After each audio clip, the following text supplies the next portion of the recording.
নমস্কার, যুক্তি তর্ক সঙ্গে অর্কই আপনাদের স্বাগত। আপনাদের সঙ্গে আমি অর্কপ্রভ সরকার। জয়রাম রমেশ, কেসি বেণুগোপাল, এখন এরা কংগ্রেসের বড় বড় মাতব্বর, কিন্তু প্রত্যেকেই রুটলেস ওয়ান্ডার। জয়রাম রমেশ পড়াশোনা জানা মানুষ, খুব ভালো লেখেন, গবেষণামূলক লেখায় তার বিশেষ ব্যুৎপত্তি আছে। আমি তার একটা বই পড়েছি কৃষ্ণ মেননকে নিয়ে, চেকার্ড ব্যালেন্স। অত্যন্ত গবেষণা করে মৌলিক রচনা। কৃষ্ণ মেননকে নিয়ে যারা গবেষণা করতে চান, জয়রাম রমেশের এই বইটি তাদের কাছে কার্যকরী ভূমিকা নিতে পারে। কিন্তু তিনি রুটলেস ওয়ান্ডার। রুটলেস ওয়ান্ডার ছাড়া আর পশ্চিমবঙ্গের বাস্তব রাজনীতি সম্পর্কে কণামাত্র জ্ঞান থাকলে কেউ বলতে পারেন কি মমতা বন্দ্যোপাধ্যায় ছাড়া ইন্ডি জোট সম্ভব নয়? মমতা বন্দ্যোপাধ্যায় ইন্ডি জোটের ট্রোজান হর্স। অনেকে বলেন তিনি ইন্ডি জোটে ঢুকেছেন ইন্ডি জোটকে তছনছ করে দেওয়ার জন্য। এক্ষেত্রে তার সহযোগী আপ নেতা অরবিন্দ কেজরিওয়াল। তারা জিঞ্জার গ্রুপ করবেন না প্রেশার গ্রুপ করবেন সেটা পরের ব্যাপার, কিন্তু এরা কংগ্রেসের ভূমিকায় ইন্ডি জোট গড়ে উঠুক সেটা তারা চায় না। নানাবিধ কারণ আছে। প্রথমত, আপ এবং তৃণমূল দুটো দলই দুর্নীতির অভিযোগে বিদ্ধ। আপের দুজন মন্ত্রী জেলে গেছেন। অরবিন্দ কেজরিওয়ালকে অনেকবার ইডি সমন পাঠিয়েছে, তিনি নানা ছুতোয় যাননি। অভিষেক বন্দ্যোপাধ্যায়কে ইডি সিবিআই অনেকবার অনেক বিষয়ে ডেকেছেন, তিনি গেছেন। মামলা হচ্ছে, কাকুর কণ্ঠস্বরের নমুনা নেওয়া হয়েছে।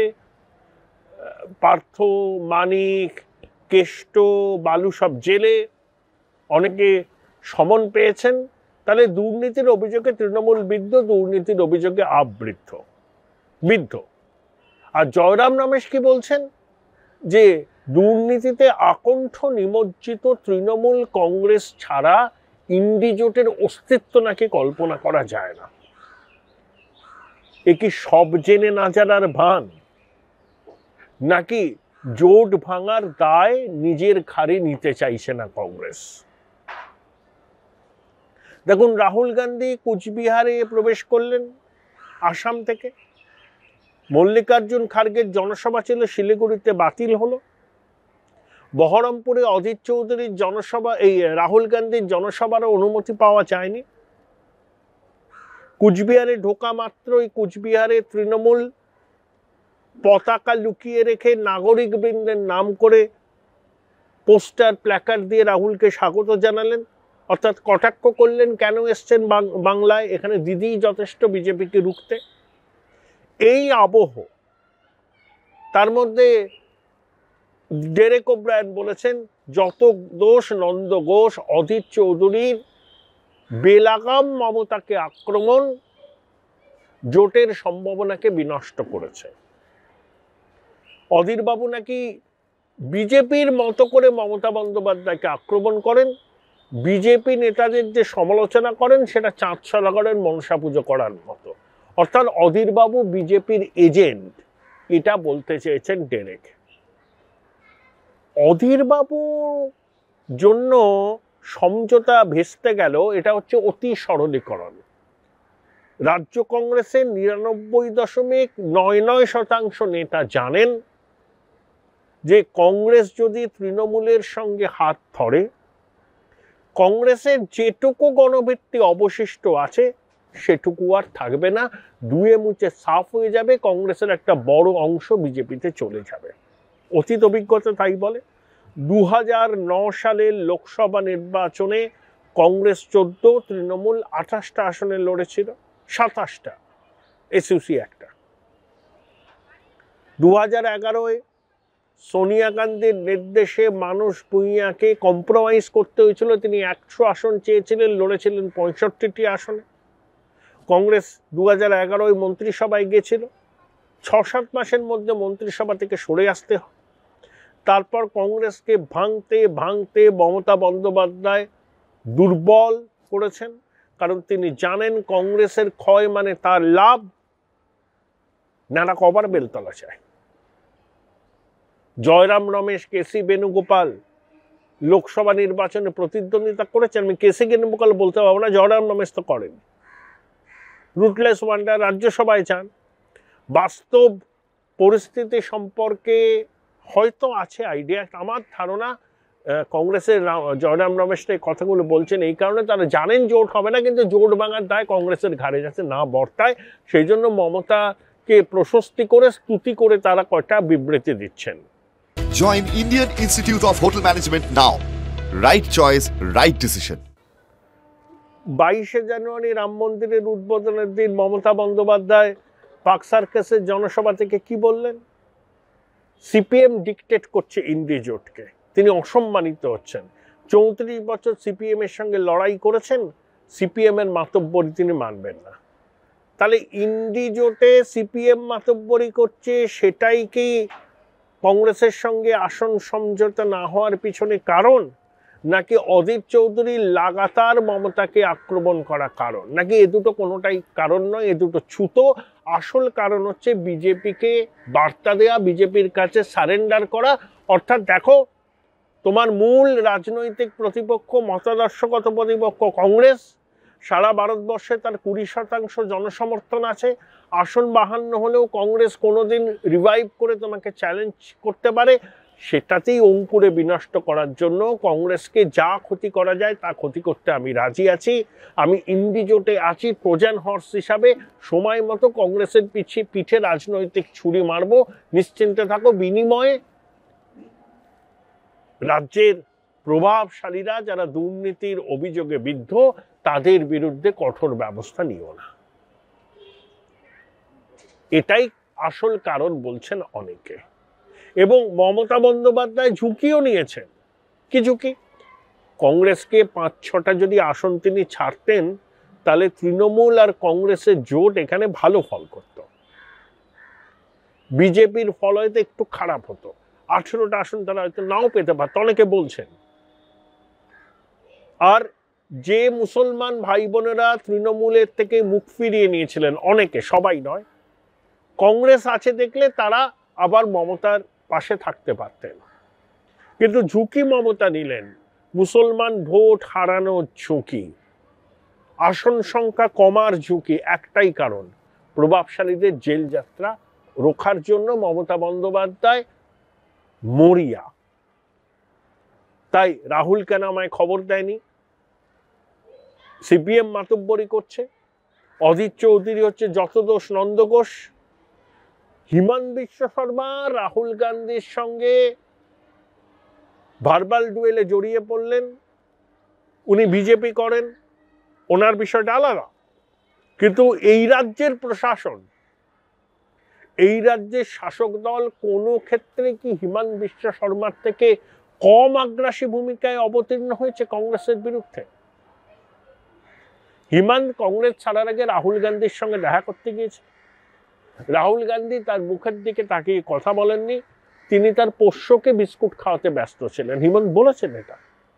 তাই রাহুলকে তিনি যে রাজনৈতিক আক্রমণ করবেন, বিরোধটা ব্যক্তিগত পর্যায়ে চলে গিয়েছে, সেটা সবাই জানেন।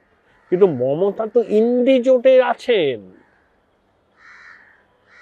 তার তৃণমূলের প্রশাসন কংগ্রেসের ন্যায়যাত্রার সঙ্গে কি ব্যবহার করছে? খার্গেজির নাম তিনি প্রপোজ করলেন ইন্ডি জোটের আহ্বায়ক হিসাবে। সেই খার্গেজি শিলিগুড়িতে সভা করবেন, সবার অনুমতি নেই। রাহুল গান্ধী বহরমপুরে সভা করবেন, কি অনুমতি পাওয়া যাবে না। খার্গেজি ফোন করেছিলেন, ওটাও ওই যে বললাম, কংগ্রেসের শীর্ষ নেতৃত্ব সমঝোতা ভাঙার দায় নিজের ঘাড়ে নিতে চাইছে না। তাই মমতাকে অ্যাপিজ করার চেষ্টা হচ্ছে। অন্তত অ্যাপারেন্টলি কংগ্রেসও জানে যে তৃণমূল বিশ্বাসযোগ্য সঙ্গী নয়, কিন্তু তারা একবারই কেন সমঝোতা ভাঙা বলবে? তখন তো তৃণমূলই বলবে যে কংগ্রেসের কোনো আন্তরিকতা ছিল না, আমরা চেষ্টা করেছিলাম। কংগ্রেসের নেতারা দেখাতে চাইছেন যে তারা ভীষণ আন্তরিক।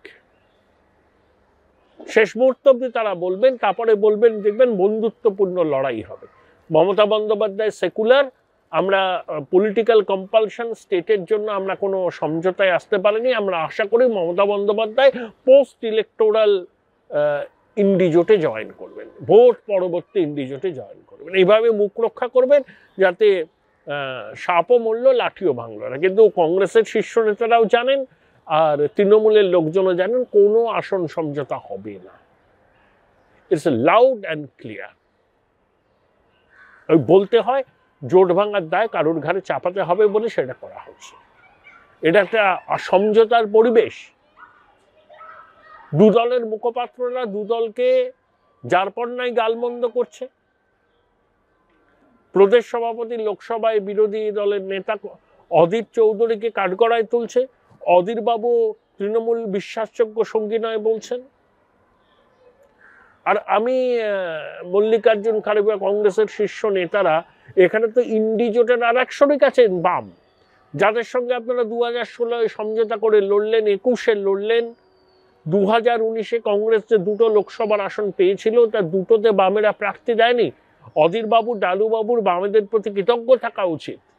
তারা কিন্তু সেই বার্তাটা দিচ্ছেন, বিশেষ করে অধীর বাবু। ডালু বাবু ওকে খুব একটা গুরুত্ব দেওয়ার দরকার নেই, উনি বরকত গনি খান চৌধুরীর নাম ভাঙিয়ে যেতেন, কিন্তু ভদ্রলোক, লেখাপড়া জানা লোক। তাহলে কংগ্রেসের সব থেকে নির্ভরযোগ্য সঙ্গীকে বামেরা। আর বাম কংগ্রেস এক হলে সঙ্গে আইএসএফ কে নিলে মুসলমানদের কাছে একটা ভীষণ পজিটিভ বার্তা যাবে। কারণ মুসলমানরা তৃণমূলের বিজেপি বিরোধিতাকে আর বিশ্বাস করে না। নইলে দার্জিলিংয়ের রাজভবনে হিমন্ত বিশ্ব শর্মার সঙ্গে মুখ্যমন্ত্রীর মিটিং হলো, জগদীপ ধনখড়কে সাপোর্ট করলেন নির্বাচনে। রাজ্যসভায় তৃণমূল ওয়াকআউট করে কোনো স্পর্শকাতর বিল কেন্দ্রের সরকার আনলে এগুলো মানুষ বোঝে। তো সাগরদিঘির উপনির্বাচনের ফলাফল তৃণমূলের কাছে অশনি সংকেত। তারা বুঝতে পেরে গেছে মুসলমান ভাই বোনদের একটা বড় অংশ তৃণমূলের চালাকিটা ধরতে পেরেছে। তাদের বিজেপি বিরোধিতা আসলে ছলনা, চাতুরি। তলায় তলায় বিজেপির সঙ্গে সমঝোতা আছে বলেই সংখ্যালঘুদের একটা বড় অংশ মনে করেন। তাই কংগ্রেস, বাম, আইএসএফ যদি একসঙ্গে আসন সমঝোতা করে তৃণমূলকে তো তারা খুব বেগ দেবেই। তাই কংগ্রেসের নেতাদের উচিত মমতাকে তুষ্ট না করে বাম এবং আইএসএফ এর সঙ্গে একটা সমঝোতার রাস্তা তৈরি করা, আসন সমঝোতা করে নেওয়া। তাতে কংগ্রেসেরও মরা গাঙে কিছুটা বাতাস লাগবে, সংগঠন মজবুত হবে এবং ভবিষ্যতে রোডম্যাপ কংগ্রেস এই রাজ্যে ঘুরে দাঁড়াবার ক্ষেত্রে একটা কার্যকরী ভূমিকা হবে যদি বাম, কংগ্রেস এবং আইএসএফ একসঙ্গে মিলে লড়াই করে। মমতা বন্দ্যোপাধ্যায়কে তোষামোদ করবার জন্য তারা জানেন, জয়রাম রমেশ, খার্গে, রাহুলজি সব জানেন যে কোনো অবস্থাতেই সমঝোতা হবে না। রাহুল চায়ও না যে তৃণমূলের সঙ্গে সমঝোতা করতে, কিন্তু ওই বার্তাটা দেওয়া হচ্ছে দেখো আমরা আন্তরিক, দেখো আমরা আন্তরিক, যাতে সমঝোতা ভাঙার দায় মমতা বন্দ্যোপাধ্যায় কংগ্রেসের ঘাড়ে চাপাতে না পারেন। এটাই হচ্ছে মূল প্রতিপাদ্য।